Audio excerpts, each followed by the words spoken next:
Chapter 1. The morning was gilded, as if the sun melted buttercups and spilled them over a beautiful late September earth. Gwen pedaled her bike around the hill, the high-end neighborhood of the town of Green, with Ammy her cat tucked trustingly in the basket. Gwen was off to Gunderson's Counter and Filling Station, the most popular gas station and eatery in town. The idea was to create the new website for the quaint fixture, in hopes of bridging its charming retro past to the supersonic nature of the internet.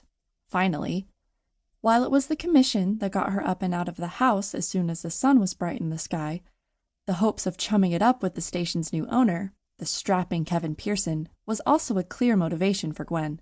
She coasted into the filling station on what had been her mother's Schwinn, mindful of cars, pulling up to a spot reserved for diners. As many people came to Gunderson's for pie and coffee as they did for the thrifty unleaded. And though the customers were a mix of locals and people passing through, Gwen felt comfortable parking her bike outside the counter side as she carried her laptop and the basket with her cat inside. "Morning, Kev," Gwen said as casually as she could. She was excited to see him. She wasn't kidding herself. She was manipulative, she knew, hoping to be different from every other female customer who found Kevin Pearson oh so attractive, by pretending to have a passing interest in him. He was a wonderfully big guy, Gwen estimated around 6'4". He tended to wear sleeveless t-shirts that showcased his magnificent guns, and while he had help, he did double duty, attending to customers on both the gas station and counter halves of the building. It was a special moment when he poured coffee, looking especially giant behind the counter, with his longish hair, brawny hands holding a dainty carafe. She took a chair that would have her back to him. It was just another tactic she used to make her seem less eager than the others who clamored for his attention. "Morning, Gwen," he responded.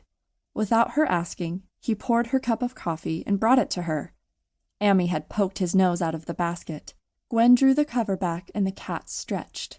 Kevin reached out to pet him and the creature craned towards his palm, milking every bit of comfort that he could from the contact. "He likes you," Gwen remarked with a smile. "Love animals," Kevin remarked. "And now I have to go wash my hands before I get them dirty again on Mrs. Dorrell's Mercedes." "Ooh, Mercedes," Gwen teased. "You like that better than what I'm doing?" "If I did, I wouldn't hire you," the big man countered. "I'm doing what I like." "It suits you," she concurred. He bowed with carafe in hand, smiling fully. "Well, I'm glad you approve," he mused. "I could create my own website. I could do a lot of things, but I can't stand the time I would never get back doing it."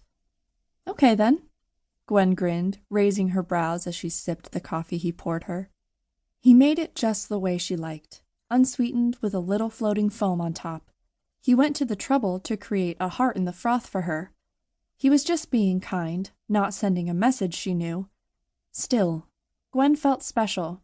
His kindness was almost as warm and cozy as a hug. She pulled up her laptop, about to dive into work, when the brass bells of the shop clanged. In walked Mrs. Bachman.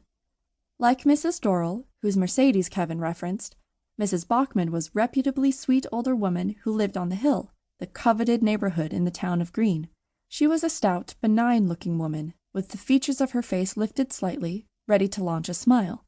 She wore a cardigan like Gwen did, much to Gwen's chagrin, because it meant her taste in clothes paralleled a much older woman's. Only Gwen wore skinny jeans that were perfect for the bicycle and soft faded tees. Her cardigan was beaded or decorated with appliques